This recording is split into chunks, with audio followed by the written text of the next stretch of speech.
something to say who will give their name and address. Any verbal is going to be caught on live stream, just so everyone understands what's going on, okay? And like I said, we are working some of the bugs out. It's our first time.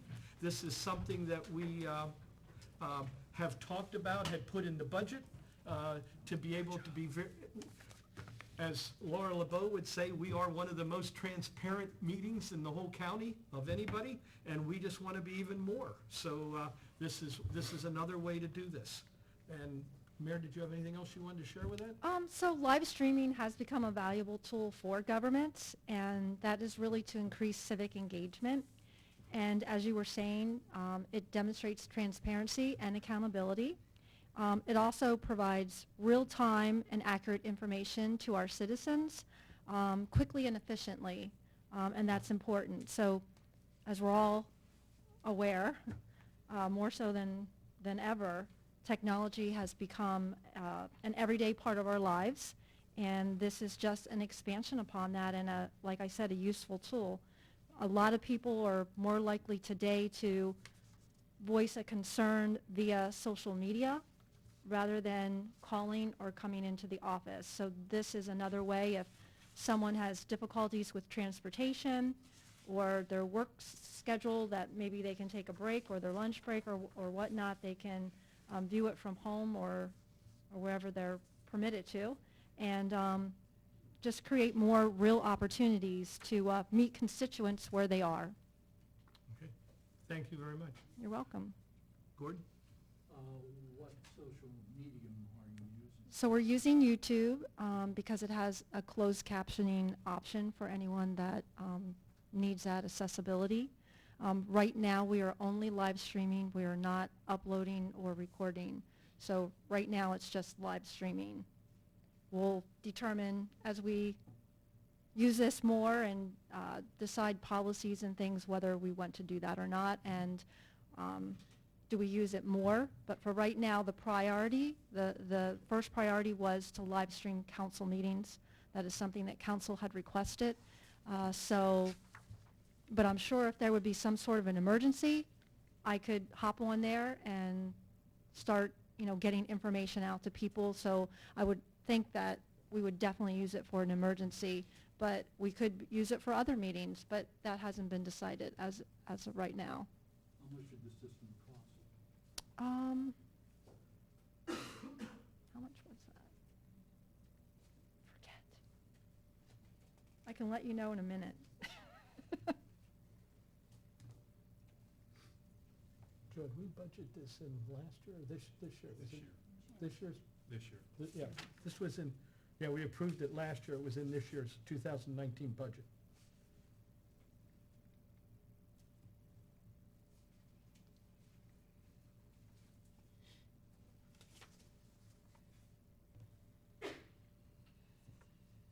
As much as technology is helpful,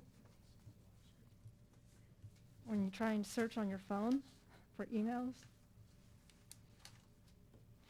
I want to say it's around $600. But I can verify the amount, Gordon, and get that to you. So the cost is nominal. Yeah. Okay? Okay, good. Okay, we are going to start tonight with a public hearing regarding Bill number 14, providing for the tax levy for the year 2020. Mayor, did you have anything you wanted to say here? Tell us the Not good really, news. except for the 5th year in a row, there is no tax increase. So we're very proud of the efforts that were made to not raise taxes. The tax millage, real estate millage will remain the same at 4.581 mils. Any questions from council?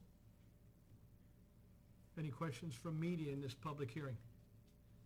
Any questions from the public in this public hearing?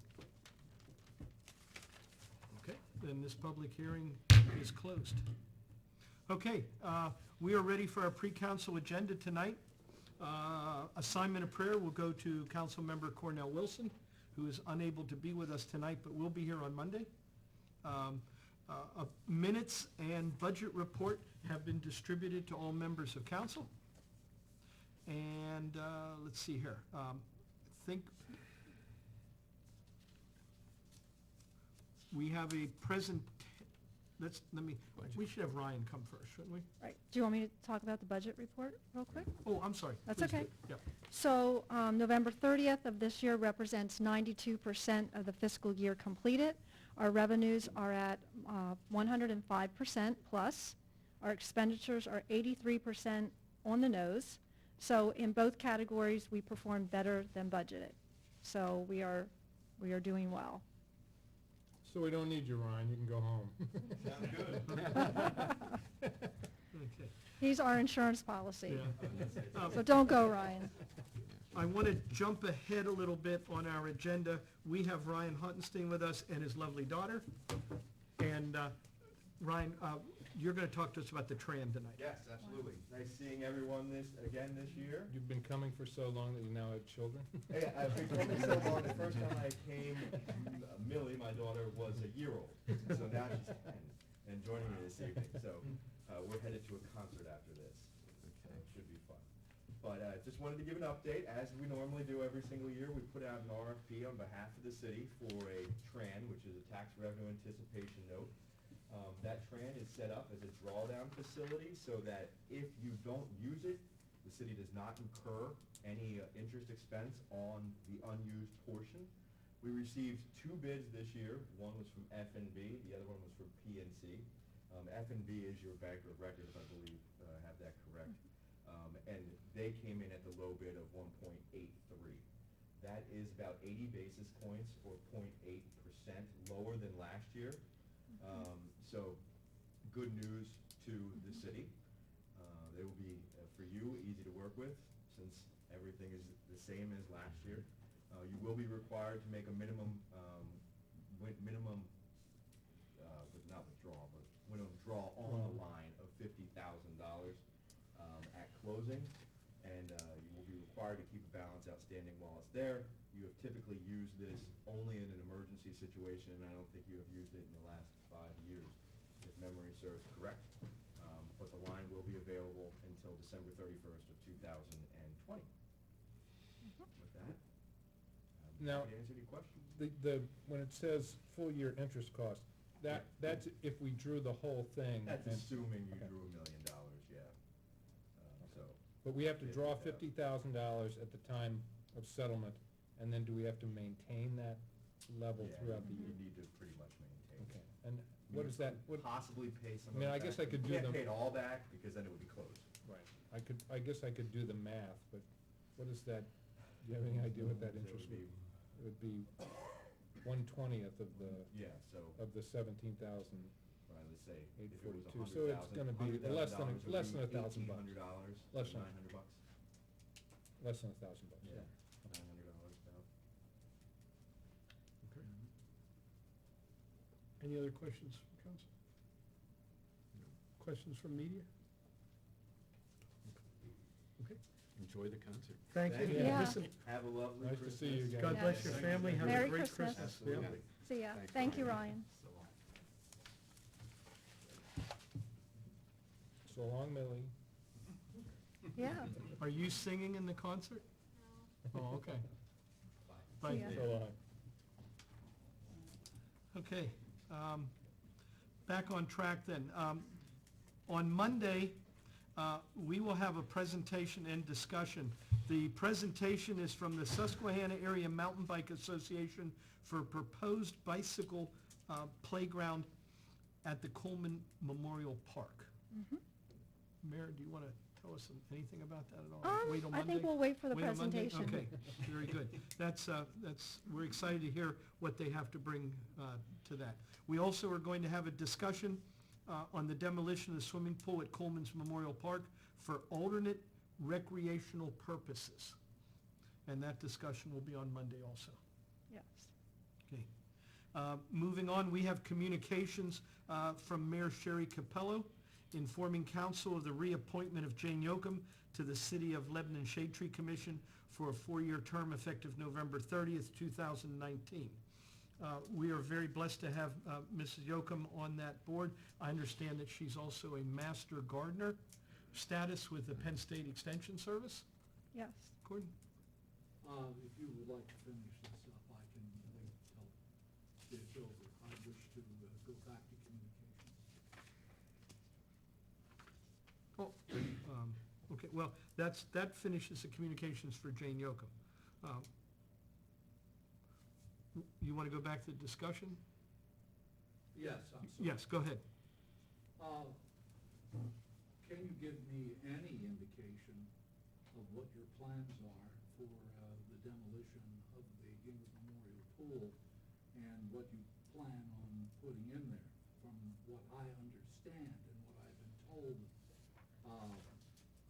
from sources is that there's going to be a splash pad placed there. So that is one of the things that we would be presenting Monday at the council meeting, that would be a potential option if council chose to move forward with the demolition of the swimming pool. So the bicycle playground would be in an adjacent wooded area near Pavilion that is just west of the concession stand. And the splash pad and a potential pervious parking area would be in the general vicinity of where the pool is. But again, we need to have several discussions, and what we'd like to do is give a full presentation on the proposals, have the discussion, and then kind of move from there and hopefully make a decision on Monday night. Can I speculate that you have many options that you're considering, or at least more than one option you're considering for the splash pad? We don't have, we just know it's more conceptual. We haven't put out an RFP. We haven't made any even draft plans for anything because we wanted to have the discussion about the pool first. Because if it's not the intent to demolish the pool, then there's no area to put a splash pad. We need to make a decision on the pool. Are the estimated cost of repair of the Gingrich Memorial Pool, has that changed at all? It's been a couple of years. I can't imagine they got any better. It has not gotten any better. We haven't really prepared any updated costs to the numbers we had given to council 2 years ago. But, and again, we'll get into more detail on this on Monday night, but there was an act of vandalism on the pool about a year or so ago. I can get the exact date for Monday's meeting. And we had an engineer go through the pool structure because there were chunks of concrete that had fallen down from above, and we weren't sure if it was caused by the vandalism. It was determined that it was not caused by the vandalism. There were pieces of concrete falling off the rebar from the steel structure that contains the water that is the pool, the above-ground pool structure itself. Due to the types of materials that were used in the 1920s and 30s, that general time period, the age of the pool, just the concept of water being surrounded by steel and concrete and whatnot, it has deteriorated. It was determined that it was really in an unsafe condition. Would it be your opinion that it would seem likely that repairs costs would be somewhat above what you had anticipated 2 years ago? Yes, because it did not address the deterioration of the concrete from the rebar. It was just to really refurbish and replace the liner and things like that. So the costs were, if you want to think of them more as updating cosmetic things. We had guesstimated on replacing the filter system, which would be more of an upgrade. But the other numbers that were submitted to council were more of updating cosmetic type, replacement type things. In addition, I think, and again, this can be more of a conversation for Monday, but we have to think we are one of the last remaining pools, public pools in the county. We weren't the first one to close. I mean, there's a reason for this. It's not just because of the age of the pool. It's in our guesstimation, a trend that we're seeing. There are several other public pools that have closed as well. I thank you very much, and Sure. I thank you for the indulgence, Mr. Chair. Okay. Moving along on the agenda, we have a resolution on the agenda in support of a Citizens Commission for Legislative and Congressional Redistricting. Do I hear a motion to adopt that resolution? I'll sponsor that. Okay, resolution. okay, we have a motion to adopt that. Any questions from council?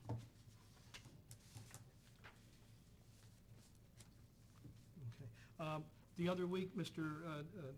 Duncan McLean was in and gave us a presentation from Fair District.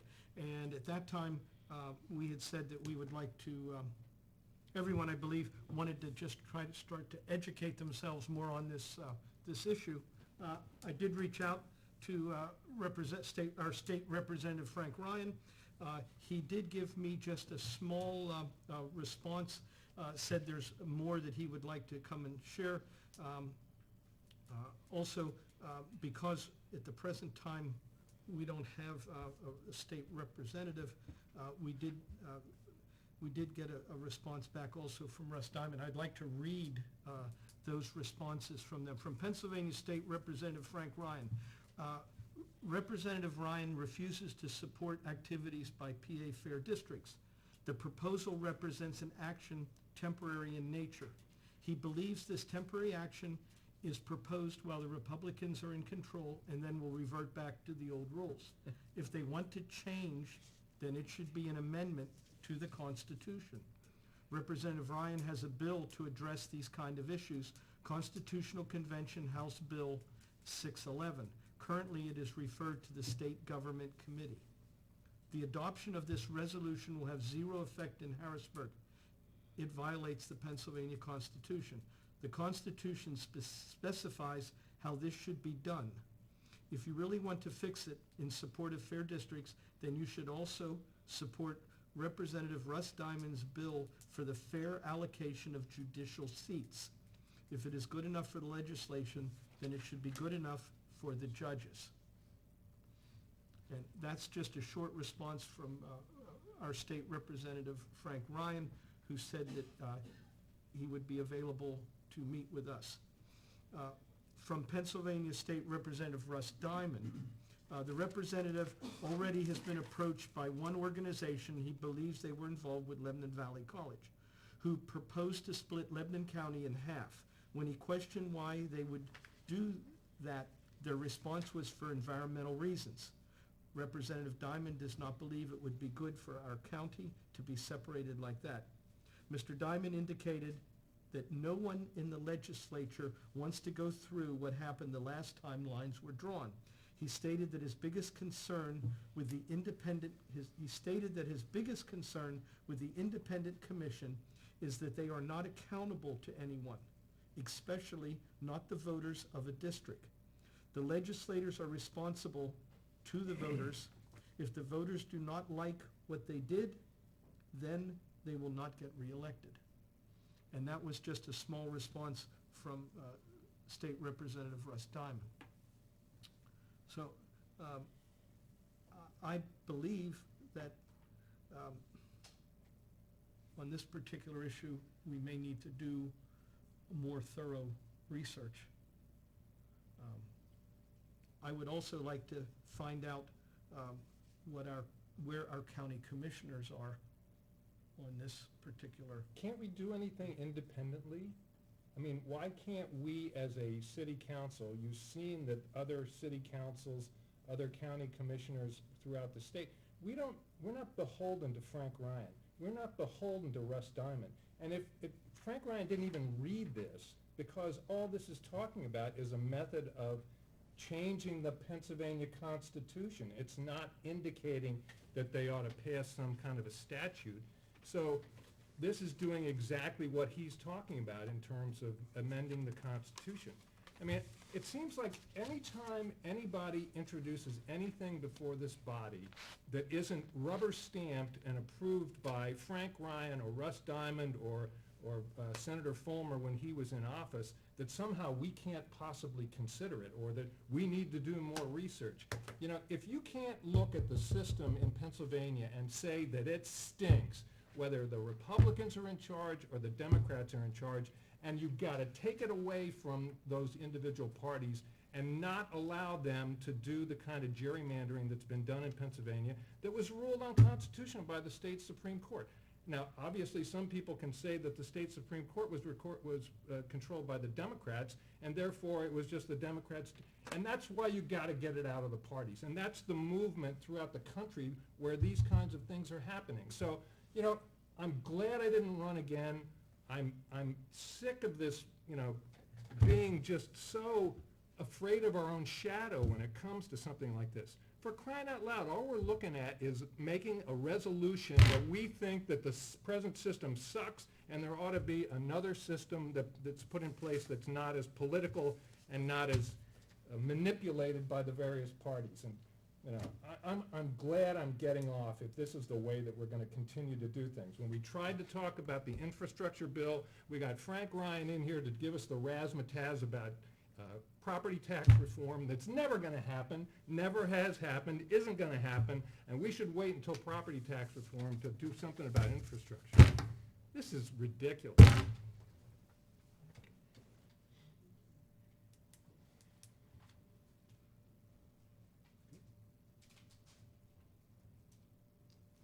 Anyone else have anything they'd like to share?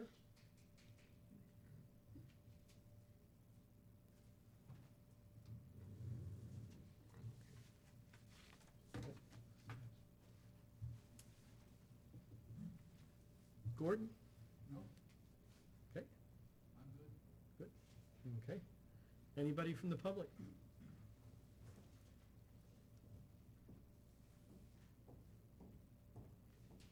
Yes, Duncan McLean from South Lebanon Township. I'm here partly representing Emily Williams, who is a constituent who resides in the city, but I myself have to South Lebanon Township. And I, as you mentioned, presented the original proposal for the resolution. Clearly, this is a controversial issue, and it goes to really some very fundamental issues of our democracy and electoral freedoms and so on. What I think I would like to just say to the councilman is, first of all, we appreciate you entertaining the resolution, and second, and bringing this before the public, and we too are engaged in doing that as well. We would be only too happy to meet individually or collectively with the councilman and discuss what Frank Ryan has responded to, and also Russ Diamond.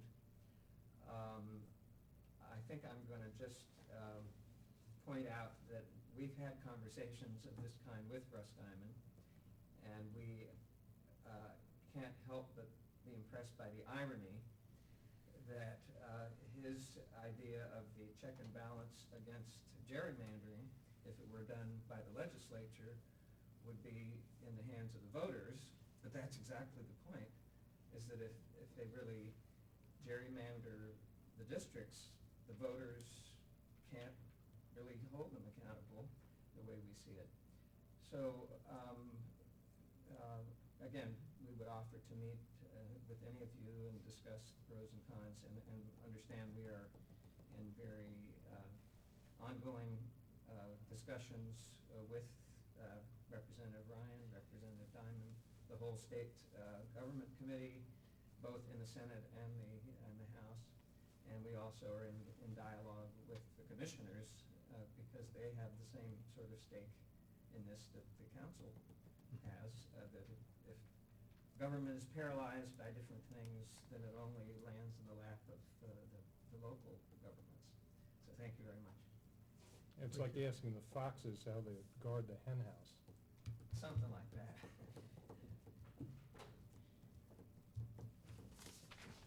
Just a housekeeping, are we putting this on the agenda for Monday? Hey, I moved it. Yeah. It's Yeah, on the it's on the agenda. The agenda. chair doesn't get the opportunity to withdraw it. I'm not withdrawing it. I just wanted to share what information had come in. They're not part of the solution, they're part of the problem. Okay, moving on, bill number 14, providing for the tax levy for the city of Lebanon, year 2020 on final reading. And Mr. Wertz has that motion. Thank you very much. Any questions on that at all? Bill number 15 then is also on final reading. That's with authorizing the issue of a tax and revenue anticipation note series 2020 in the principal amount of $1 million, providing for the dated date, interest rate, maturity date, payment, and place of payment in respect to the note. And that's what Mr. Ryan Huttenstein was in and talked to us about tonight. And Mr. Morales, we have that on your motion on final reading. Okay. Any questions on that? And that bill will then include the First National Bank Okay. program. Okay. Okay. Let's see. Any other comments or questions for the good of the city? Anything from media? So the gentleman that you. Could I just, you want to give me your name and Oh, I'm the sorry. thing? Thank you, dear. Lee Shawley for Lovetown. Thank you. The gentleman that you addressed was a legislative congressional redistricting. Are both Republican, are they not? They are. They are also the duly elected representatives from our area. I was just wondering why a Democrat wasn't also. Well, because we got the people that are our local elected officials. That's who we, reached out for. Okay. Make sense? Mhm. Okay. Okay. Any other questions? Any questions from public? Okay. Then we'll call this meeting adjourned. See everyone Monday night.